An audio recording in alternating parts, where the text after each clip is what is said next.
Hi hello ನಮಸ್ಕಾರ friends. ನಾನು ನಿಮ್ಮ Mala Shivaprakash. Please welcome back to my channel Mala Mane Angala. Shravana ಬಂದೇ ಬಿಡ್ತು ಕಣ್ರಿ. ಶ್ರಾವಣ ಬಂತು ಅಂದರೆ ಒಂದರಿಂದ ಮೇಲೆ ಒಂದು ಹಬ್ಬದ ಸಾಲು ಸಾಲು ಹಬ್ಬಗಳು. ಆ್ಯಕ್ಚುಲಿ ಈ ಹಬ್ಬಕ್ಕೆ ಏನು ಮಾಡೋದು ಏನು ಬಿಡೋದು ಅನ್ನೋದೇ ಒಂದು ದೊಡ್ಡ ಪ್ರಶ್ನೆ ಆಗುತ್ತೆ. ಆ್ಯಕ್ಚುಲಿ ಈಗ ನಾನು ನಿಮಗೆ ಒಂದು ಸ್ವೀಟ್ ಐಟಮ್ ಮಾಡಿ ತೋರಿಸ್ತಾ ಇದ್ದೀನಿ. ತುಂಬ ಜನಕ್ಕೆ ಗೊತ್ತಿದೆ, ಕೆಲವ್ರಿಗೆ ಗೊತ್ತಿಲ್ಲ ಕೂಡ. ಸೊ ಹಾಗಾಗಿ ನಾನು ಇವತ್ತು ಕರಿಗಡುಬು ಮಾಡೋದು ಹೇಗೆ ಅಂತ ಅಂದ್ಬಿಟ್ಟು ನಿಮ್ಗೆ ಹೇಳ್ಕೊಡ್ತೀನಿ. ಇದಕ್ಕೆ ನಾವು 2 ಬೇಳೆ ಯೂಸ್ ಮಾಡ್ತೀವಿ. ಒಂದು ಕಡಲೆಬೇಳೆ ಮತ್ತು ತೊಗರಿಬೇಳೆ. ಕಡಲೆಬೇಳೆ ಸ್ವಲ್ಪ ಜಾಸ್ತಿ, ಅಂದರೆ ಇವಾಗ ನಾನು ಒಂದು ಪಾತ್ರೆ ಇಟ್ಟಿದ್ದೀನಿ. ಒಂದು ಪಾತ್ರೆ ಇಟ್ಟು ಒಂದು ಮುಕ್ಕಾಲಷ್ಟು ನೀರು ಹಾಕಿ ಕುದಿಯೋಕೆ ಇಟ್ಟಿದ್ದೀನಿ. ಆ ನೀರು ಕುದಿಯೋವಾಗ ಅದಕ್ಕೆ 1 ಲೋಟ ಕಡಲೆಬೇಳೆ ಹಾಕಿ ಬೇಯೋಕೆ ಇಟ್ಟಿದ್ದೀನಿ. ಅದು ಬೇಯೋ ಅಷ್ಟರಲ್ಲಿ ಈ ಕಡೆ ಹಿಟ್ಟು ಕಲಿಸ್ಕೊಂಡ್ಬಿಡೋಣ ಅಂತ ಹೇಳಿಬಿಟ್ಟು ಮೈದಾ ಹಿಟ್ಟು, ಇವಾಗ ಅಳತೆ ಅಂತ ಹೇಳೋಕ್ಕೋದ್ರೆ 1 ಲೋಟ ಮೈದಾ ಹಿಟ್ಟಿಗೆ ಒಂದು ಅರ್ಧ ಲೋಟ ಚಿರೋಟಿ ರವೆ ಹಾಕ್ಕೋಬೇಕು. ಆ ಹದದಲ್ಲಿ ನಾನು ಕಲಿಸ್ಕೊತಾ ಇದ್ದೀನಿ. ಸೊ ಕಲಿಸ್ಕೊಂಡು ಅದಕ್ಕೆ ಉಪ್ಪು ಮತ್ತು ಒಂದು ಸ್ವಲ್ಪ ಕಾದಿರೋ ಎಣ್ಣೆ ಹಾಕ್ಕೊಂಡು ಕಲಿಸ್ಕೋಬೇಕು. ಆ್ಯಕ್ಚುಲಿ ನಾನು ನಿಮಗೆ ಅದನ್ನು ತೋರಿಸೋದು ಮಿಸ್ ಆಯ್ತು ಇದರಲ್ಲಿ ವಿಡಿಯೋದಲ್ಲಿ. ಸೊ ಒಂದು ಸ್ವಲ್ಪ ಕಾದಿರೋ ಎಣ್ಣೆ ಹಾಕ್ಕೊಂಡು ಚೆನ್ನಾಗಿ ಮಿಕ್ಸ್ ಮಾಡಿ ನೀರು ಹಾಕ್ಕೊಂಡು ಗಟ್ಟಿಗೆ ಚಪಾತಿ ಹಿಟ್ಟಿನ ಹದಕ್ಕೆ ಕಲಸಿಟ್ಕೋಬೇಕು. ಕಲಿಸ್ಬಿಟ್ಟು ಮುಚ್ಚಿಟ್ರೆ ಅದು ಹಿಟ್ಟು ನೆನಿಬೇಕು. ಯಾಕಂದರೆ ರವೆ ಹಾಕಿರೋದ್ರಿಂದ ಮೈದಾ ಜೊತೆಗೆ ರವೆ ಹೊಂದ್ಕೊಂಡು ಚೆನ್ನಾಗಿ ನೆನ್ಕೋಬೇಕಾಗತ್ತೆ. ಅಷ್ಟರಲ್ಲಿ ಇದು ಬೇಯ್ತಾ ಇದೆ. ಇವಾಗ ನಾವು ಕಡಲೆಬೇಳೆ ಮುಕ್ಕಾಲು ಬೆಂದ ಮೇಲೆ ಅದಕ್ಕೆ ನಾವು ತೊಗರಿಬೇಳೆ ಆ್ಯಡ್ ಮಾಡಬೇಕು.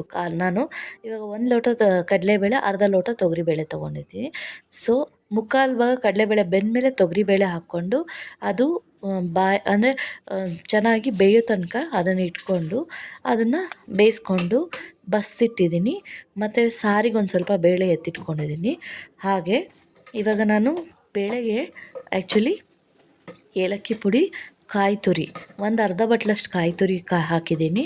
ಹಾಗೆ ಬೆಲ್ಲ ನಾನು ಆ್ಯಕ್ಚುಲಿ 1.5 ಲೋಟ ಬೇಳೆ ಹಾಕಿರೋದನ್ನು 1.5 ಲೋಟ ಬೆಲ್ಲ ಹಾಕಿದ್ದೀನಿ. ಬೆಲ್ಲ ಹಾಕ್ಕೊಂಡು ಚೆನ್ನಾಗಿ ಈ ಥರ ಕುದಿಸ್ಕೊಂಡ್ರೆ ನಾವು ಹೂರಣ ಎಷ್ಟು ದಿನ ಇಟ್ಟರೂ ಹಾಳಾಗೋದಿಲ್ಲ. ಅದನ್ನು ಮಿಕ್ಸಿಗೆ ಹಾಕ್ಕೊಂಡು ಚೆನ್ನಾಗಿ ಅದನ್ನು ನುಣ್ಣಗೆ ರುಬ್ಕೊಂಡು ಎತ್ತಿಟ್ಕೊಳ್ಳೋಣ. ಅಂದರೆ ಅದು ಬಿಸಿ ಸ್ವಲ್ಪ ಆರಿದ ಮೇಲೆ ಮಿಕ್ಸಿಗೆ ಹಾಕ್ಕೊಂಡ್ರೆ ನಮಗೆ ಚೆನ್ನಾಗಿ ಅನಿಸುತ್ತೆ. ಸ್ವಲ್ಪ ಏನಾದರೂ ಗಟ್ಟಿ ಅನಿಸಿದ್ರೆ ಮಿಕ್ಸಿಲಿ ಸ್ವಲ್ಪ ಕಷ್ಟ ಆದರೆ ಸ್ವಲ್ಪ ನಾವು ಬೇಯಿಸಿ ನೀರು ತೆಗೆದಿರ್ತೀವಲ್ಲ, ಆ ನೀರನ್ನೇ ಒಂಚೂರು ಹಾಕ್ಕೊಂಡು ರುಬ್ಕೋಬೋದು, ಏನೂ ತೊಂದರೆ ಆಗೋಲ್ಲ. ಈ ಥರ ಮಾಡಿ ನೋಡಿ ಫ್ರೆಂಡ್ಸ್, ಇದು ತುಂಬ ಟೇಸ್ಟಿಯಾಗಿರುತ್ತೆ. ಹೂರಣ ತುಂಬ ಚೆನ್ನಾಗಿರುತ್ತೆ. ಒಬ್ಬಟ್ಟಾಗಲಿ ಅಥವಾ ಕರಿಗಡುಬಾಗಲಿ ತುಂಬ ಚೆನ್ನಾಗಿರುತ್ತೆ. ಇದು ನಾನು ನಾಗರ ಪಂಚಮಿಗೆ ಮಾಡಿದ್ರಿಂದ ನಮ್ಮ ಮನೇಲಿ ನಾಗದೇವರಿಗೆ ಎಡೆ ಇಡೋದಕ್ಕೆ ನಾವು ಎಣ್ಣೆಲಿ ಕರಿಯೋದಿಲ್ಲ. ಎಣ್ಣೆಲಿ ಕರೆದ್ರೆ ಅದನ್ನು ನಾಗದೇವರ ಎಡೆ ಸುಟ್ಟಂಗೆ ಅಂತ ಹೇಳಿಬಿಟ್ಟು ನಾವೇನು ಮಾಡ್ತೀವಿ, ಅದನ್ನು ನೀರಲ್ಲಿ ಬೇಯಿಸ್ತೀವಿ. ಇದನ್ನು ಕುಚ್ಚುಕಡುಬು ಅಂತ ಹೇಳ್ತಾರೆ. ಎಣ್ಣೆಲಿ ಕರಿಯೋದು ಕರಿಗಡುಬು, ಇದು ಕುಚ್ಚುಕಡುಬು.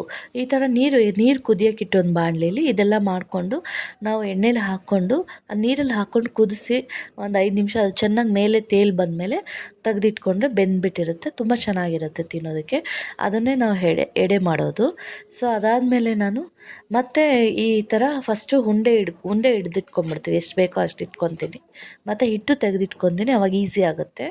ಅದನ್ನು ಸ್ವಲ್ಪ ಉದ್ದಕ್ಕೆ ಲಟ್ಟಿಸ್ಕೊಳ್ಳೋದು, ಅಂದರೆ ಅಗಲ ರೌಂಡಾಗಿ ಲಟ್ಟಿಸ್ಕೊಳ್ಳಲ್ಲ. ಸ್ವಲ್ಪ ಈ ಥರ ಓವಲ್ ಶೇಪಲ್ಲಿ ಲಟ್ಟಿಸ್ಕೊಂಡು ಒಳಗಡೆ ಹೂರಣ ಇಟ್ಬಿಟ್ಟು ಸೈಡಲ್ಲಿ ಸ್ವಲ್ಪ ಹಂಚಿಗೆ ನೀರು ಹಚ್ಕೊಂಡು ಅದನ್ನು ಕೈಯಲ್ಲೇ ಕ್ಲೋಸ್ ಮಾಡಿಬಿಟ್ಟು ಇಟ್ಕೋತೀನಿ. ಈ ಥರ ಮಾಡಿಕೊಂಡು ಚೆನ್ನಾಗಿ ಕಾದಿರೋ ಎಣ್ಣೆಯಲ್ಲಿ ಸ್ವಲ್ಪ ಸಣ್ಣ ಉರಿಲಿ ಚೆನ್ನಾಗಿ ಕೆಂಪಗಾಗೋವರೆಗೂ ಬೇಯಿಸ್ಕೊಂಡು ತೆಗೆದ್ರೆ ಗರಿಗರಿಯಾದ ಟೇಸ್ಟಿಯಾದಂತಹ ಕರಿಗಡುಬು ರೆಡಿ ಇದೆ. ಇದು ಯಾವುದೇ ಕಾರಣಕ್ಕೂ ನಿಮಗೆ ಕೆಡುತ್ತೆ, ಹಾಳಾಗುತ್ತೆ. ನೀವು ಹೂರಣ ಸ್ವಲ್ಪ ತೆಳ್ಳಗಾದರೂ ತೊಂದರೆ ಇಲ್ಲ, ಗಟ್ಟಿ ಇದ್ದರೂ ಪ್ರಾಬ್ಲಮ್ ಇಲ್ಲ, ಏನಿದ್ರೂ ಏನೂ ಆಗೋಲ್ಲ, ಆರಾಮಾಗಿ ಮಾಡ್ಕೋಬೋದು. ಸೊ ತುಂಬ ಈಸಿಯಾದ ರೆಸಿಪಿ ಫ್ರೆಂಡ್ಸ್.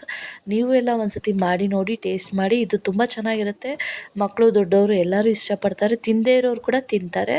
ಈ ಥರ ಒಂದು ಸತಿ ಟ್ರೈ ಮಾಡಿ. ಹಾಗೆ ನಿಮ್ಮ ಅಭಿಪ್ರಾಯನ ಕಮೆಂಟ್ ಮೂಲಕ ತಿಳಿಸಿ.